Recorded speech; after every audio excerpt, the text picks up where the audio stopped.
Hello, hello, hello, hello, hello. I want to welcome everyone as we're coming in to take a virtual seat so that we can talk about a very, very exciting documentary that we just saw. So I cannot wait to hear what people have to say about this. So as we start, please go ahead and put in the chat where you're joining us from, and we will see if everybody's seated and ready to go. Okay. All right, where's the first slide? All right. Um, Let me first, before we get into any business, sort of acknowledge that Project Humanities, which is the organization facilitating this, and that I founded 13 years ago, acknowledges that Arizona State University, particularly our office on the Tempe campus, is situated on ancestral lands of Indigenous people, past, present, and future. We thank and honor the Native American tribes and sovereign nations of the Salt River Valley, including the Accomaw Otham and Accomaw Otham and Peepash nations, whose stewardship of the land and the waterways allows us to be in this moment, this evening, this morning, tonight. In addition, we honor their continued and many contributions and hope that you will join us in offering respect to acknowledging this indigenous land that we are on as well. We are not a nation of immigrants. Welcome, welcome, welcome. My name is Neil Lester. I'm a professor here at Arizona State University, and we are delighted that you have joined us for this conversation. I know that there are lots and lots of competing events going on tonight. And I'm glad that you decided to spend some time with us. I promise you that we will be enlightened and that there'll be an effort to demonstrate the power of talking, listening, connecting. In fact, that's what Project Humanities has been doing. If you'll back up, not quite yet. If you'll back up, please. Nope, back to the previous slide. We're not ready for the, there you go. We like to situate our programming of talking, listening, connecting in various formats. And tonight's format, and I say tonight because we're in Phoenix, I don't know where you are, but we have been partnering with PBS for about 10 years. And they chose about 75 communities, sometimes universities, libraries, to have these conversations typically before they air so that we can create a kind of critical conversation with people who don't necessarily live with you or watch this as you're watching it in your particular private space. So we have enjoyed this partnership, especially when we can frame these what I think are pretty decent quality documentaries within what we call at Project Humanities Humanity 101. To the left of your screen, you'll see a list of principles. It's not a course. It's not really faith-based, but rather faith in humanity, where we really try to demonstrate compassion, empathy, forgiveness, integrity, kindness, respect, and self-reflection. And I don't know about you, but this whole documentary, to me, I could point out these moments where these principles showed up. So I'm going to leave that for the expert panelists tonight to make those connections. And I thank you again. Please feel free to offer comments in the chat. We have staff members who will be engaging and making sure that our facilitator and our panelists at least get to know that you are there and that we are wanting you to be part of our engagement. So thank you, thank you, thank you. And I'll turn it over to my colleague, Ray Macias, who will introduce the facilitator and the panelist. Thank you. Hi, everyone. I'm Ray. I am an admin program coordinator at Project Humanities, and I am the lead for this event. So I'm just going to be introducing our moderator and our panelists for tonight. So our moderator is Pauline Arriaga. She's an award-winning writer, editor, and professor who led the RWJF Southwest Health Reporting Initiative at the Cronkite School and the executive editor of the Carnegie Night News 21 program and directs the school's National Center on Disability and Journalism. And after a career at the Associated Press, she's directed the Robert J. Woods Foundation program. She's also a professor of practice at the Walter Cronkite School at ASU, and she also knows some of the people actually in the film. So that's really exciting to have her as our moderator tonight. Next slide, please.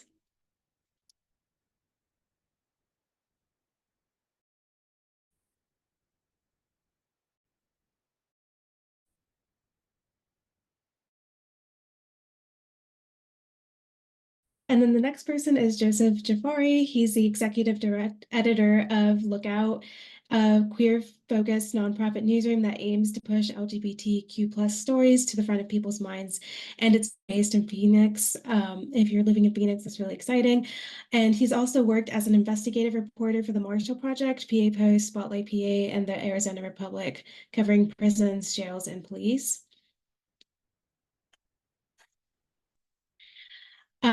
The next panelist is Shondine Silversmith. She's an award-winning Native journalist based in the Navajo Nation. She's covered Indigenous communities for more than 10 years and covers Arizona's 22 federally recognized sovereign tribal nations, as well as national and international Indigenous issues. She is joining us as a journalist, the Indigenous Communities reporter for the AZ Mirror. Next slide, please. And our other panelist is Lauren Mucciolo. She has produced and directed numerous investigative documentaries for PBS Frontline and other international journalism outlets. She's a 5-time News and Documentary Emmy nominee and 2-time Grierson nominee. She has won 2 RFK Journalism Awards, a Best Director Award from the Royal Television Society, among many others. And she's also a professor at Cronkite, I believe, right? Okay. Yes. Okay.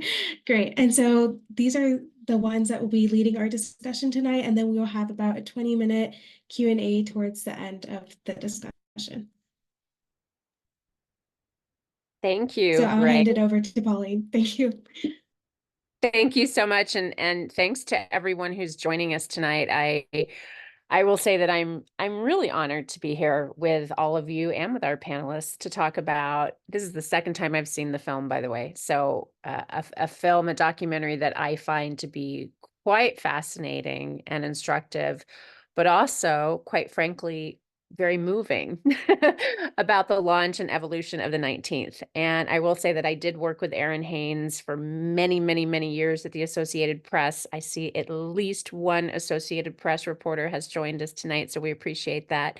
And like some of the other panelists here, I know the founder of the 19th, Emily Ramshaw, as well as many of their editors and reporters. So it is really a thrill to help guide this conversation this evening. So I wanted to start out with our panelists with a rather personal question, because I think it's important to share our own stories. And that question is, how does race and or inequality affect you personally?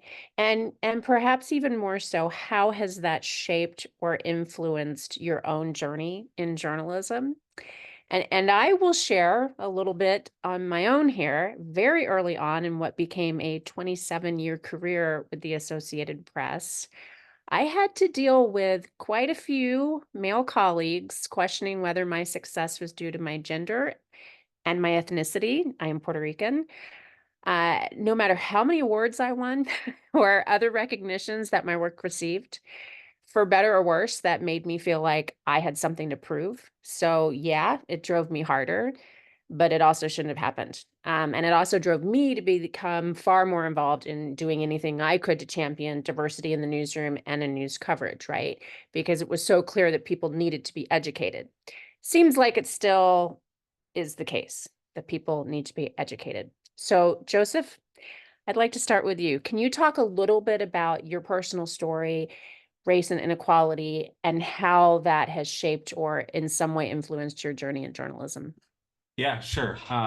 And thank you for having me. I think it's interesting because I think race and inequality has not only informed why we started Lookout at the beginning of last year, because we had recognized that LGBTQ plus communities across Arizona had been covered so poorly.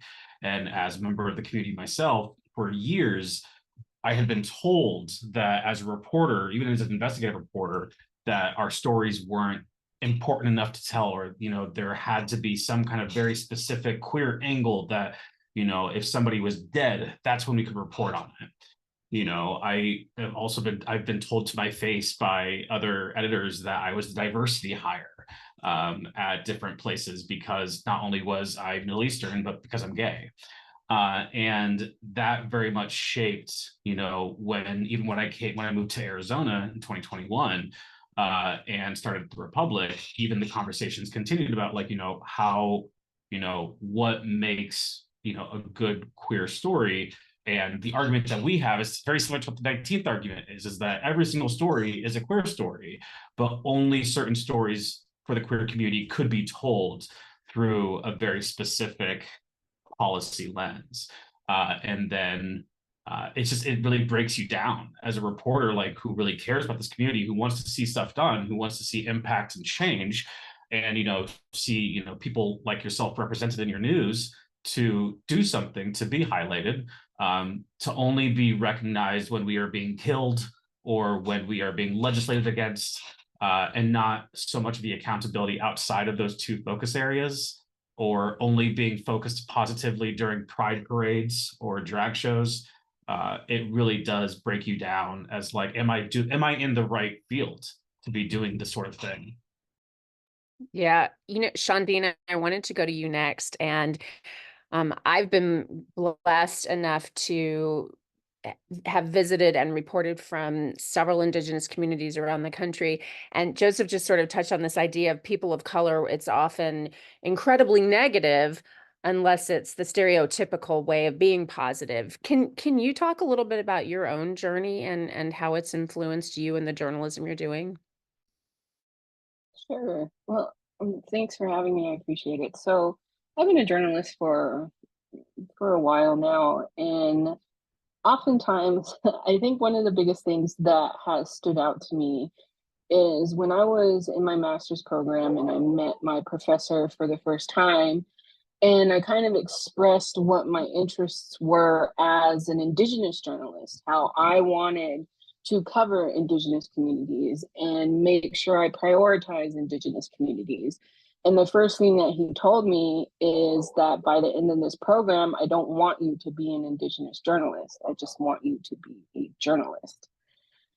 That that kind of set the tone of that entire program. And it also made me want to prove a point, because honestly, I think people and editors or news organizations who don't believe that Indigenous communities have stories to tell aren't paying attention enough and are not paying attention to why this country is the way it is in the first place. Because Indigenous people have been here since time immemorial, and they have a lot to do with the way that communities are shaped across this country. So knowing that as a journalist, knowing that as an Indigenous journalist, that covering these communities and covering people like me and like my own people has always been a priority in whatever newsroom I become a part of, in whatever newsroom that I write for. I make sure that I made it a priority to pitch stories about these communities and highlight stories about these communities. And it's not always easy. And it can get frustrating and it can get hard, because often, especially coming from my perspective, is that you're often left educating people about these communities because they don't understand them, rather than pitching and saying this is why these stories matter. But then you have to break it down for them to even understand why these stories matter. So you're re-educating them. And it can get a little frustrating, because I'm like, why should I have to do that? Why should I have to re-educate you about these communities who have been here forever? I mean, in Phoenix alone, Phoenix has one of the largest Indigenous populations in the country. The state of Arizona has the third largest Indigenous population in the country. So when I started working at the Arizona Republic, it kind of made you question, when I worked there, when I started there, when I first started my whole journey here in the Phoenix area, it was with the Arizona Republic. But they didn't have an Indigenous Affairs beat. They had a reporter occasionally write stories about Indigenous communities, but they never had an Indigenous Affairs beat until I started one. So it's just, it baffled me so much that the state's largest newspaper wasn't accurately covering their communities. So it's things like that, that a lot of reporters who are coming from underrepresented communities and marginalized communities that want to be able to share these stories never getting the opportunity to, because these newsrooms don't prioritize them. And when they prioritize them, it's often it's often related to things that fall back on misrepresentation or stereotypical representation of these communities. I mean, it can be seen throughout the way media has often covered Indigenous communities for generations on how they portray these people. And I know for an Anishinaabe journalist, Duncan McHugh, he has a book out called Reporting Decolonizing Journalism. But when he first started his work in that field, he highlighted in his guide, and it's always stuck with me, because when I became a journalist and started taking this career seriously, I never thought it was possible for me to continuously cover my communities. And when I was first introduced to his work and the work that he's doing to educate reporting within Indigenous communities, there was part of his book that highlights how when he started working, he was told that often Indigenous people wouldn't end up in the news for unless they were either drunk, drumming, or dead. And those are some of the things that you realize, and you start to notice that there are these tropes and media representations and misconceptions about communities and marginalized communities that continuously pop up in news. And it's because they don't prioritize storytelling for these communities, because a big part of being able to write about these communities is to realize that there are more than just the story that you're looking for, Right. that you're hoping to share. So Yeah. No, absolutely. And Lauren, I want to go to you, but I think it is really interesting and incredibly sad, Shondine, the story you shared about you're no longer going to be an Indigenous journalist. You're just going to be a journalist, right? And I think that that's something that I hope is evolving in the world of journalism, right? This idea that you have to forget that you have some kind of separate identity unto yourself, right? Lauren, can you talk a little bit about some of your experiences and how that's shaped you? Yeah, sure. Thank you, Pauline. And thank you to, Shondine and Joseph for, it's a pleasure and an honor to be on this panel with you. I can tell you a little bit about my background. I'm a documentary filmmaker, and a journalist, but I came to that world in kind of a indirect way. I sort of I grew up in New York. I grew up in a very sort of male-dominated culture, growing up Italian American. So I always had this kind of lens to the world where I kind of, recognized that my outlook wasn't as valued as other outlooks. My perspective wasn't as valued. So I feel like that's something that was always kind of part of my DNA, just from my, experiences as a young child. But in my professional career, I actually started out in like media and education. And actually, it's pretty, on message that I'm here with Project Humanities. One of my first jobs after college was I worked for a research center at the City University of New York, and it was devoted to repositioning the teaching of American history from the ground up. And so we worked with educators and we created media, and it was just as online media was starting to take off. We started with CD-ROMs, if anybody in the audience knows what that is. One of my first jobs was as a permissions coordinator for an educational CD-ROM. And then we went to websites. But basically what I was doing was I was learning from historians and other humanities scholars about the fact that there's other stories that define how America was built and who Americans are. And it is a much more complex and varied tapestry than, you know, the decision makers, the presidents, the leaders that we hear so much about. And so I started to learn about, you know, the stories and the experiences of slaves, of Native Americans, of women, of youth, you know, and how to really sort of put that perspective as the point of orientation. So my career kind of came up through that experience, and I kind of pivoted to journalism having gone through that. So one of the things I love the most about journalism is the opportunity where you can really connect with and learn about, you know, someone or some place that you wouldn't be exposed to otherwise.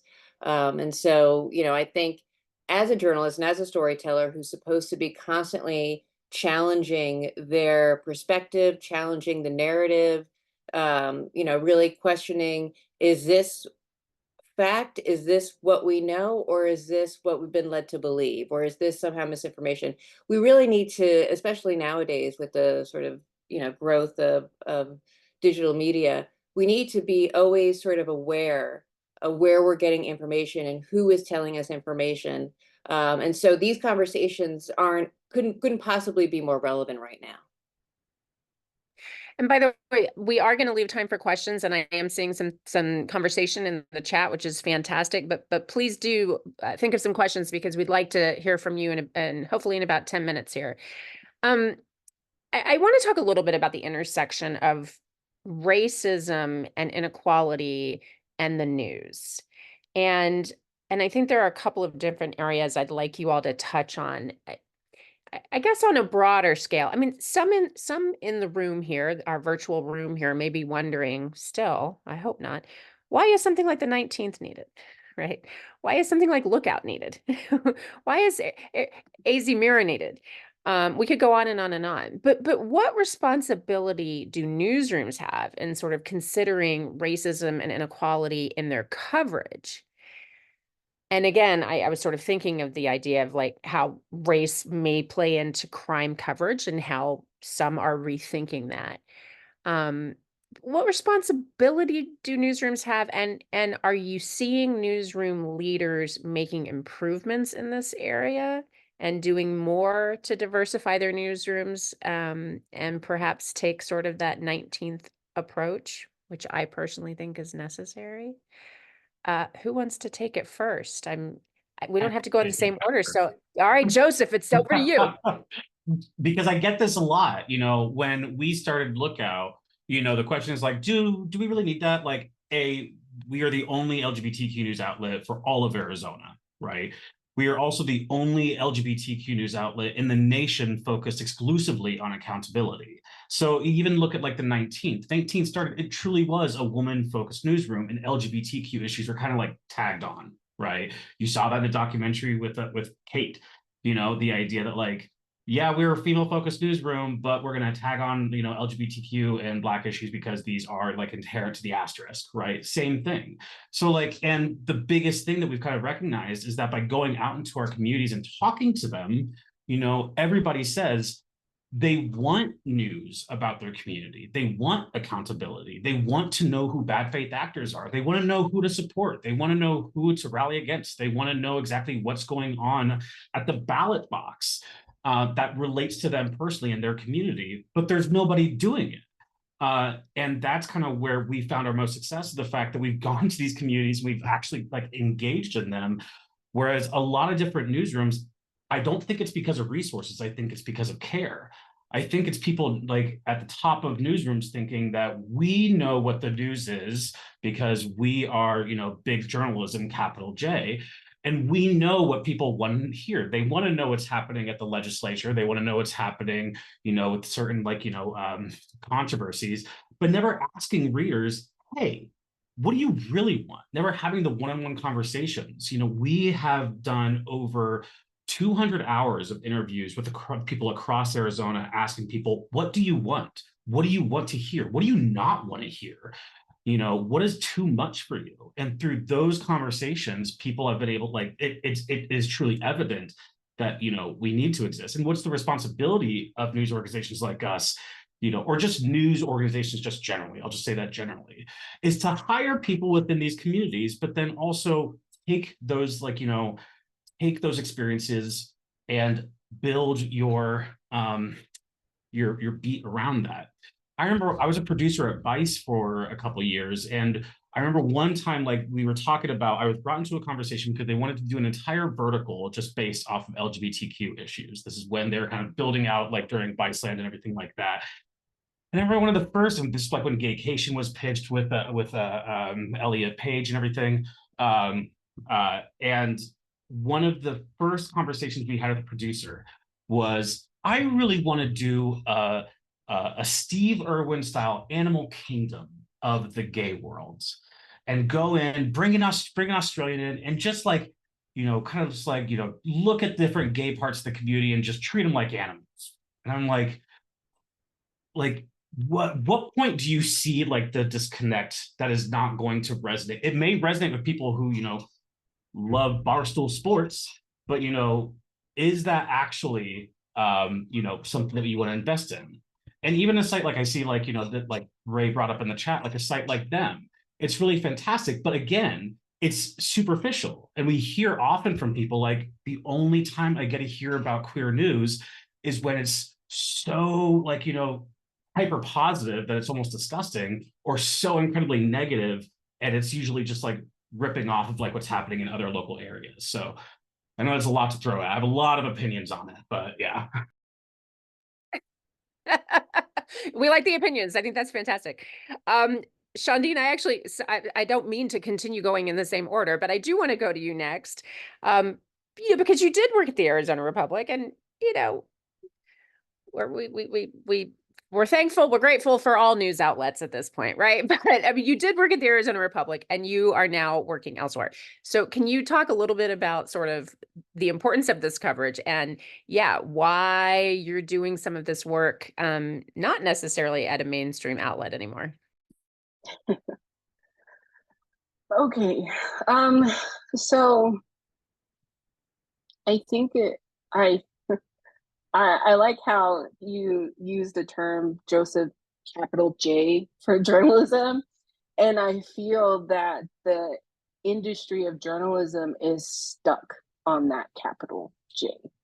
And I think when you have so many people only invested in legacy media outlets like either the New York Times, the LA Times, the Chicago Tribune, et cetera, et cetera. I'm not saying those outlets aren't important. Of course they're important, but I'm saying that how can newsrooms claim that they are accurately covering their community when they aren't including demographics a part of their community? And I think when you don't actively try to include Indigenous people or LGBTQ plus people, Two-Spirit people, or other marginalized communities actively within your coverage every day, then you're not practicing what you preach. So I think it's interesting because it does take nonprofits or other smaller news outlets to commit to want to include these type of beats within their organizations, because they see the value that these stories have and the value that that reporting has. I mean, Indian Country Today is the only national news outlet that specifically focuses on Indigenous communities across the country. There is not a national media outlet that has an Indigenous affairs desk. Not one. Not one. Yet you The AP see used to have an Indigenous Affairs reporter, but anyway. Yes, but not a desk. Exactly. Correct. There's a difference. There is a difference. There is a difference. You can have reporters who cover these communities every once in a while, but it's different when a news organization actually makes the investment to dedicate a beat to it. or a desk to it. There is a huge difference, because that shows that you are actually committing to a demographic of your readership and your community to show them that there are values within these stories. There is value within reporting that comes from these communities. So it is frustrating, because like it's still really hard for Indigenous journalists or Indigenous freelancers and stuff like that to continuously and actively pitch their stories for these news organizations, because they're still news, and just like the capital J of journalism just still doesn't see value in these types of reporting and this type of storytelling, which is crazy. So that's why whenever I connect with another Indigenous journalist, or when I'm talking about Indigenous journalists, that's why it's so important to like point them in the right direction with different resources that are available. I mean, the Indigenous Journalists Association is one of the only of its kind. And it provides a lot of resources, not only for Indigenous journalists, but for people who cover Indigenous communities. It provides that resource for them to understand like what can be expected when it comes to covering these communities. And I think having just that fundamental understanding is beneficial for anyone who is interested in covering Indigenous people and their communities. Actually, just before Lauren goes, I want to just jump on one thing that Chandra said, and the idea of like making sure there's a desk. It's really unfortunate, and it really, really, really sucks that it's left to nonprofits like myself, the Arizona Mirror, to kind of like carve out something like that. We're a tiny nonprofit. You know, we actually like, we are like in the same realm of like the 19th at like month 2. Like we are clamoring for the first $1 million so we can hire people just to cover general geographies across Arizona. But then you look at some places like the Washington Post, the New York Times, the Arizona Republic, Gannett, which owns it. You know, they're the ones that have the resources to do this. And yet it's left upon us. Again, it's the disenfranchised populations that have to and be the ones to fill the space and fill that pothole, when it really should be, you know, the general government, not the neighborhood, that fills the pothole, right? And that and I think one huge takeaway from this entire movie is just how much people are craving this coverage, right? I mean, look at how much the 19th has grown in terms of, you know, yes, finances, yes, staff, but also clearly viewership, right? Lauren, I hope you don't mind. Oh, so sorry, Shondine, go No, ahead. I wanted to add one more thing. I think one of the other things is, and it's to kind of on the point of what Joseph said, is like, yeah, they have these resources, but also when you have someone in your newsroom committed to doing this coverage, the support they need to do this coverage is vital. Because I worked at the Arizona Republic for 3 years. I was their Indigenous Affairs reporter, and I was building this beat from the ground up. None of them knew how to do it. I was like, okay, well, I just need your help. And I think that's also a big difference when you develop these desks dedicated to doing this type of storytelling. Make sure you are supporting it just as much as you're supporting your investigative desk, just as much as you're supporting your crime desk or your cops desk or your breaking news desk, because it has the same value. And I think that's what newsrooms need to realize. Like, yeah, you can build the desk, but make sure you provide it the resources and support it needs to survive and do this important work. That leads me right into the question that actually, Lauren, I want you to take this one first. Oh, who is in the audience? I'm guessing not journal, like working in the journalism industry, right?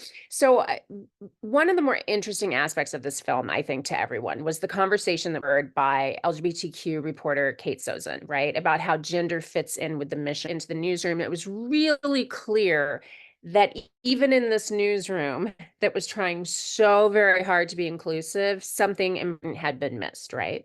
And it was also pretty clear that they worked to address those concerns and evolve. And so I want to ask the question, what are some of the biases or blind spots you've seen either at work or in your social or community settings out there related to race, gender inequality? And do you have any tips you might want to offer for working to make change or to better support people, right? Support the idea of gender and diversity in the workplace. Yeah, no, this is a great question. I mean, perhaps I talked to Kate actually about this a little bit when I saw her last year, and before the film came out, and just kind of talked about this very question. Um, Blind spots are interesting because, I think especially when it comes to, I think this is even said in the film, when it comes to, we got a group of white progressive ladies who want to do great things, but we're not always so good at looking internally about some of our own biases and some of the own things that we're still carrying. And so I actually really appreciated the vulnerability that they showed in this film by really addressing, like, we didn't properly think about gender. We didn't have enough forethought to properly foster an environment that would be supportive to such a varied population with different perspectives and different needs. And then our need to have reporting that reflects that experience can't just all be on the shoulders of one person. So I thought that was really profound. I can share a little bit of my own experience working at Frontline. I mean, Frontline is one of the sort of most well regarded investigative documentary newsrooms in America. And I've made films for them in the past that, for example, I made a film for them about mass incarceration.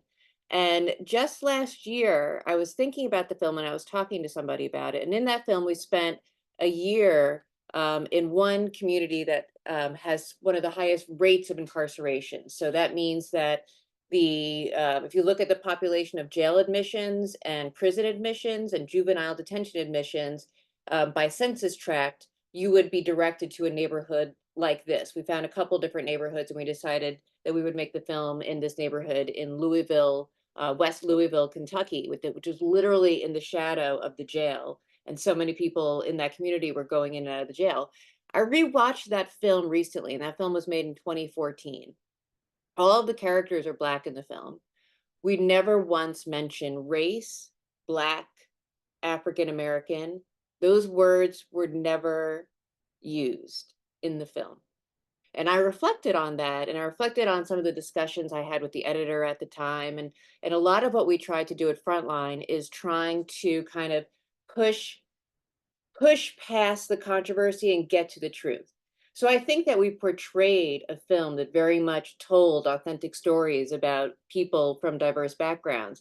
But we had, for example, Michelle Alexander, who had just written a book called The New Jim Crow, as one of the, sort of on-air interviewees. And her whole book is about how mass incarceration is an extension of Reconstruction era practices, Jim Crow practices. It's an extension. The whole prison industrial complex is an extension of slavery.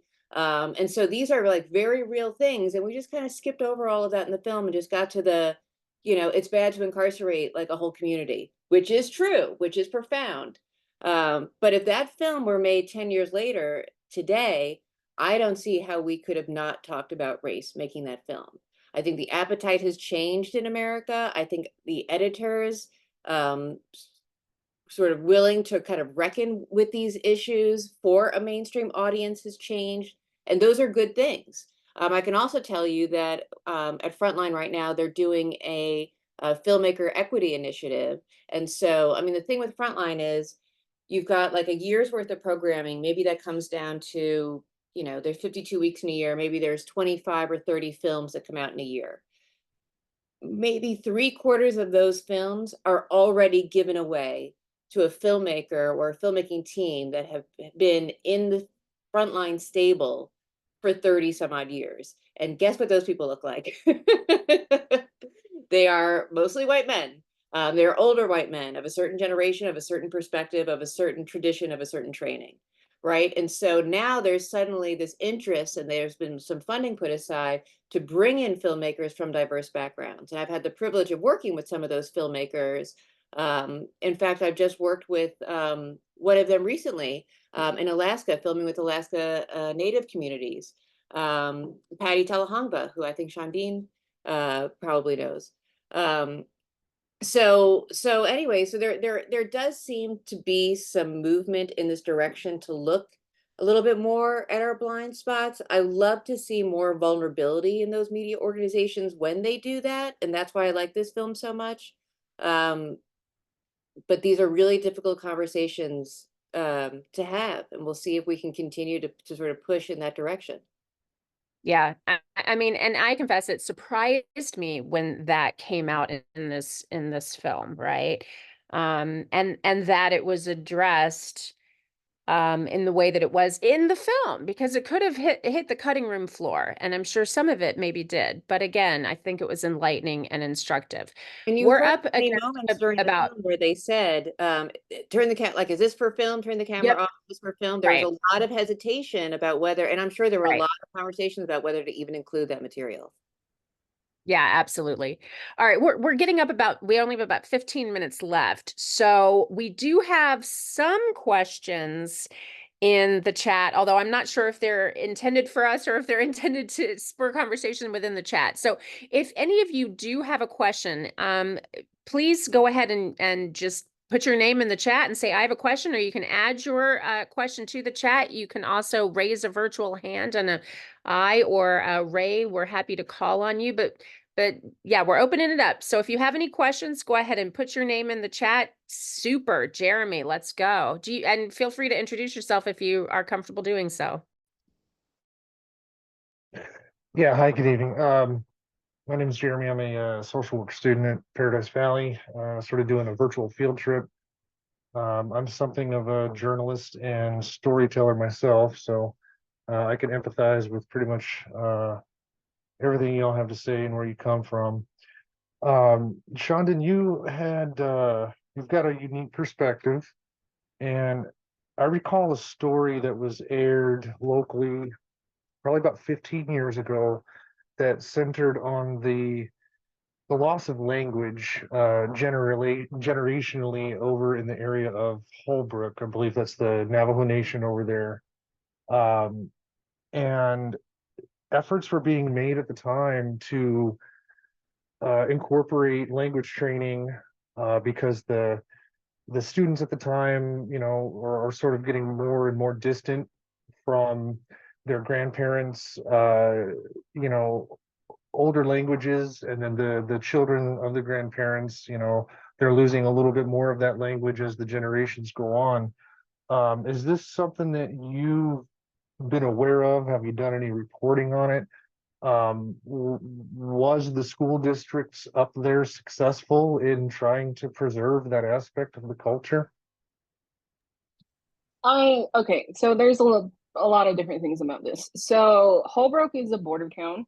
It borders the Navajo Nation, so a lot of Navajo students who live on the reservation and who are growing up there make the trip to Holbrook to go to school, to be a part of that school district. And there are a lot of border towns or school districts that border different Indigenous communities that try to incorporate some type of curriculum to support the Indigenous students that are a part of it. Not all of them do it, but a decent amount do, especially if they border tribal communities. And particularly in terms of language and how Indigenous people and Indigenous communities are trying to revitalize traditional knowledge and language within their own communities, I think tribes are doing it themselves. Tribes are trying to do it themselves. And if the school system is trying to introduce programs to help utilize it for school age students, I think that's great. But it's definitely something that is ongoing, and it's a direct result of colonization. And the reason why the Indigenous people are losing their languages is a direct result of the Native American boarding schools. So there are a lot of different things that play into why that is happening within tribal communities. But there are a lot of Indigenous communities who are working to revitalize their own language. And the Navajo Nation is one of them. I know just recently how there was I don't remember what it was, a documentary that focused on how the Navajo Nation Museum director at the time, he just retired, Manuelito Wheeler, is looking for different programs and ways to utilize and revitalize the Indigenous language. And one of the ways that he's done that is through film. He's worked on having a number of films dubbed in Navajo, and that has seen its own amount of success within the community. But also during that story, he mentioned how like only a few generations ago, 80% of the people living on the Navajo Nation used to be able to speak their language fluently, but now it's down to 50%. So you see these are happening. It's happening within Indigenous communities across the country, but tribes are trying to find ways to revitalize their own languages. Good. Thank you for your response on that. I did have other questions, but I don't want to hog up anybody else's time. So thank you. Well, let's see. Does anyone else have any other questions? There are a couple of questions and comments in the chat that I think are interesting that we could certainly address, but I'm going to give it one more second. Does anyone else have a question who's in the audience? I also Feel have free a to question that I didn't put in the chat. Well, that's But okay, Ray. Go ahead, jump We can in. address Dr. Lester's first. He has a little bit more big picture one, but I also kind of have to, because we're talking about bringing in the news from like nonprofit perspectives, and I realize that, you know, when I look for news, I have to intentionally, you know, subscribe to like all the places that I know where I'm choosing the news, and also not seeing a really diversified amount of news. So I don't really see like, I know what I'm specifically looking for, and I think a lot of people are starting to do that now. And so I signed up for like the Apple News app because I had deleted it, and I'm like, okay, let's see what this is about, because it will give you a lot of different news stories and news outlets. And I'm curious what y'all think about the intersection of technology and journalism in an app like the Apple News app, and whose stories it's highlighting, what it's prioritizing, and maybe there's like an algorithm to it. Or do y'all have any experiences with something like that, and like, you know, like any frustrations or like warning? Joseph, I don't mean to call you out, but I feel like you're nodding a lot. Because I'm like, I have thoughts because I'm going through this right now.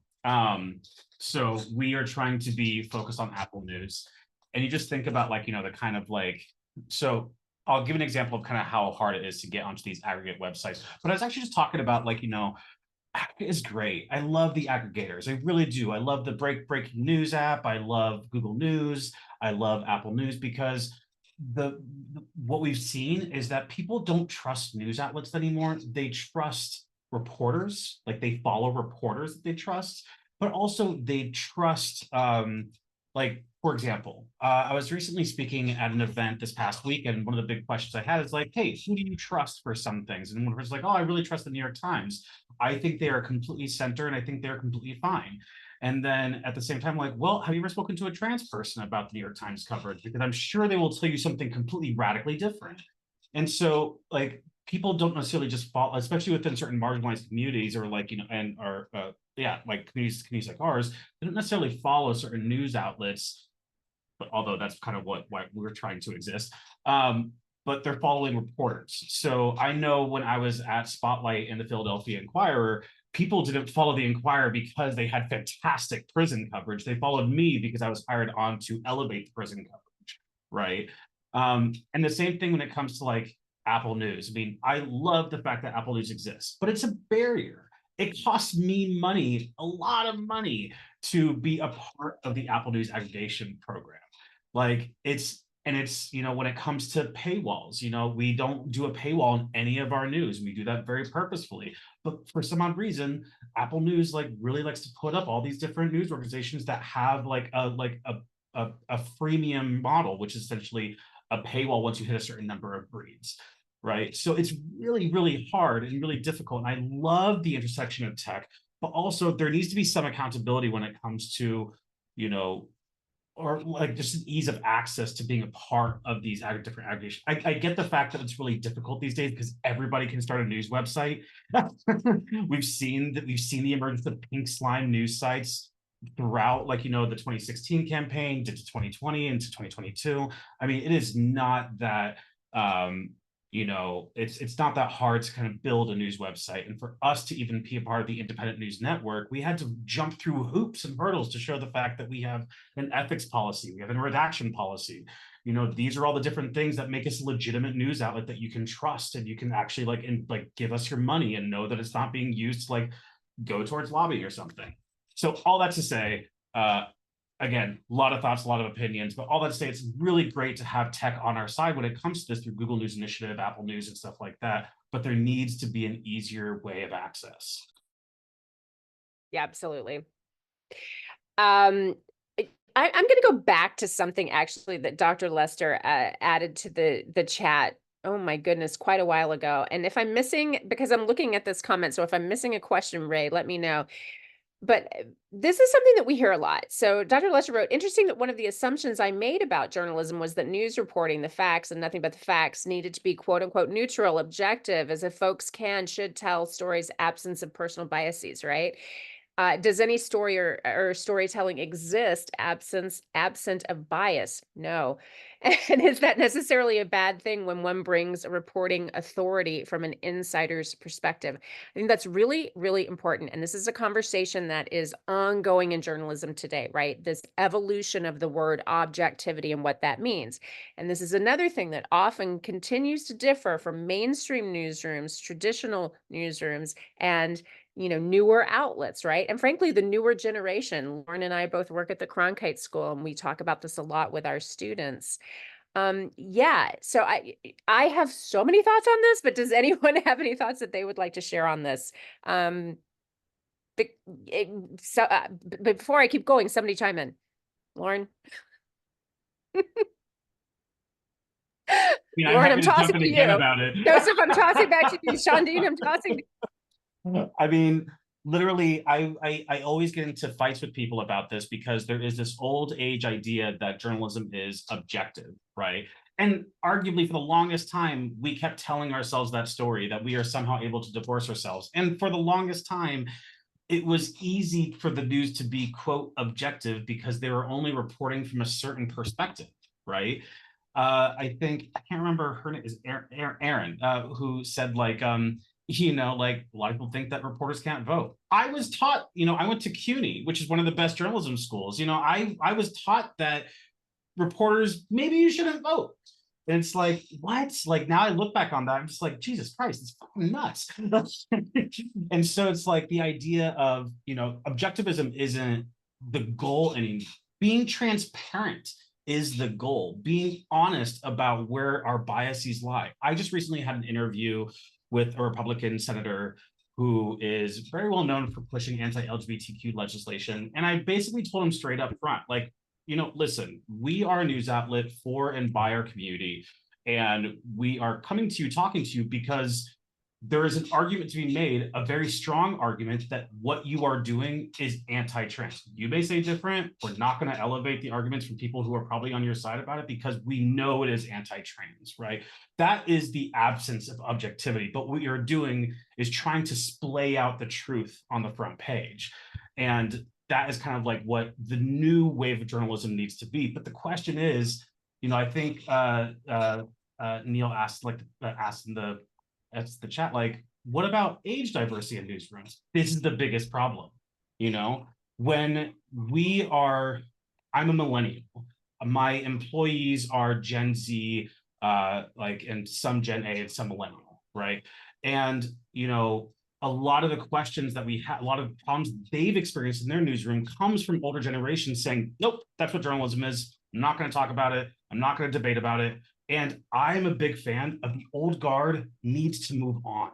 They need to leave because this is where we got into this problem of trust in the first place. This is why we exist, because people don't trust that old guard of news. I feel like I'm a Gen Xer. Am I part of the old guard? I probably am, you know? All right, y'all, we've got about 1 minute left. And if anyone else wants to chime in on this one very briefly before I toss it back to Dr. Lester, but we got to be a little bit brief about it. Lauren, I wasn't sure if you were about to unmute. I will say this, y'all. Look, yes, this continues to change. There have been numerous debates, right? If I've been sexually assaulted, can I somehow cover cases related to sexual assault? I've had a student tell me that she was told she can't cover immigration because she's Latina. That's crazy. Of course not. We all bring perspectives.